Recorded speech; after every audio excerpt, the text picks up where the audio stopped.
36 जिल्हे, 36 बातम्या. News G9 Maharashtra. उत्तर तुमच्या प्रश्नांची.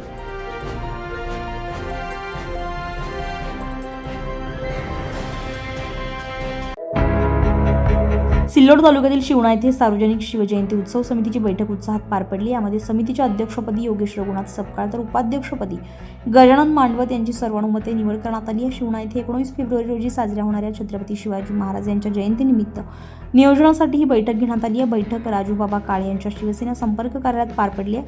यावेळी जिल्हा परिषद सदस्य राजूबाबा काळे यांनी उपस्थितांना मार्गदर्शन करत शिवजयंती उत्सव भव्य आणि शिस्तबद्ध पद्धतीने साजरा करण्याचं आवाहन केलं आहे. पुढील पदाधिकाऱ्यांचीही निवड करण्यात आली असून अध्यक्षपदी योगेश सपकाळ, उपाध्यक्षपदी गजानन मांडवत तर ईश्वर यांची निवड झाली आहे. बैठकीसाठी मुरलीधर काळे, ग्रामपंचायत सदस्य शामराव होळकर, नाना काळे, साहेबराव काळे, अशोक जाधव, राजू सुरडकर, दत्ता दौंड, किरण दहिदकर, सोमनाथ जाधव, भिका वाघ, शेख सरफराज भिकण, दीपक वाघ, गणेश राऊत आदींची प्रमुख उपस्थिती होती. दरम्यान सिल्लोड शहर आणि तालुका स्वागताध्यक्षपदी राजूबाबा काळे यांची निवड झाल्याबद्दल शिवजयंती शिवणा समितीच्या वतीने अध्यक्ष योगेश सपकाळ यांच्या हस्ते त्यांचं स्वागत करण्यात आले. यंदाची शिवजयंती मोठ्या उत्साहात आणि विविध सामाजिक उपक्रमांनी साजरी करण्याचा निर्धार यावेळी व्यक्त करण्यात आला. न्यूज G9 महाराष्ट्रासाठी शेख नदीम, सिल्लोड.